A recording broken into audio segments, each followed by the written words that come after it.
Hello friend, popular TV serial तुमसे तुम तक के आगे आने वाले अपकमिंग एपिसोड में अब आप देखने वाले हैं कि आर्य पहुंचेगा बैंक और बैंक पहुंचकर वो करेगा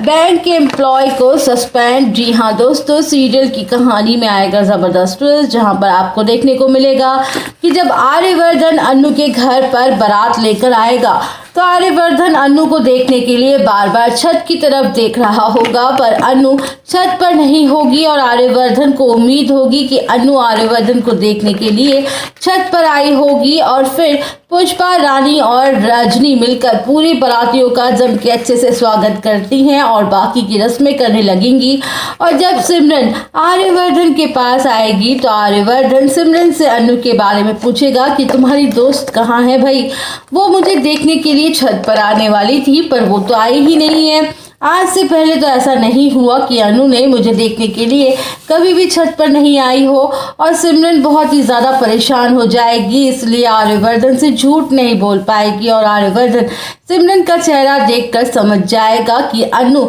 ज़रूर किसी ना किसी प्रॉब्लम में फंसी हुई है। और फिर आर्यवर्धन सिमरन से सारी बात पूछेगा तो सिमरन सब कुछ सच सच बता देगी, आर्यवर्धन को सारी सच्चाई बताएगी कि कैसे अनु इस वक्त बैंक में है क्योंकि गोपाल जी अंकल जी वो वहाँ पर फंसे हुए हैं। और फिर आर्यवर्धन हर्ष को लेकर कोई ना कोई बहाना बनाकर वहाँ से निकल जाएगा और अनु उधर बैंक में जिद पर अड़ी रहेगी कि जब तक मेरे पापा को उनके पैसे नहीं मिल जाते हैं मैं 1 इंच भी नहीं हिलूंगी और ना ही अनु शादी करने के लिए घर वापस लौटेगी। और फिर आर्यवर्धन आकर सीधा बैंक एम्प्लॉय के हाथ में सस्पेंड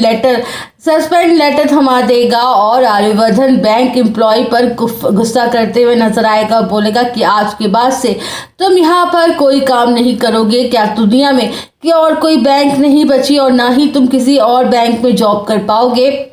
मैं तुम्हें सस्पेंड करवाता हूँ और ये मेरा ऑर्डर है। तुम्हारे जैसे बैंक एम्प्लॉय के चलते ही हर बेटी के बाप को आत्महत्या करने की ज़रूरत पड़ जाती है, क्योंकि तुम्हारे जैसे एम्प्लॉय को तो बहुत मज़ा आता है एक बेटी के बाप को मजबूर करने में। और तो अगर आज तुम्हें सज़ा नहीं मिलेगी तो तुम्हारे जैसे बाकी जो है वो नहीं सुधर पाएंगे, इसलिए तुम्हें सज़ा देनी बहुत ज़रूरी है। और फिर बैंक एम्प्लॉय अनु और गोपाल जी के आगे हाथ पैर जोड़ने लगेगा, गिड़गिड़ाने लगेगा, माफ़ी मांगेगा। और आर्यवर्धन को दोस्तों बैंक एम्प्लॉय को माफ़ कर देना चाहिए या नहीं, आपको क्या लगता है आप हमें कमेंट सेक्शन में बताना बिल्कुल ना भूलें।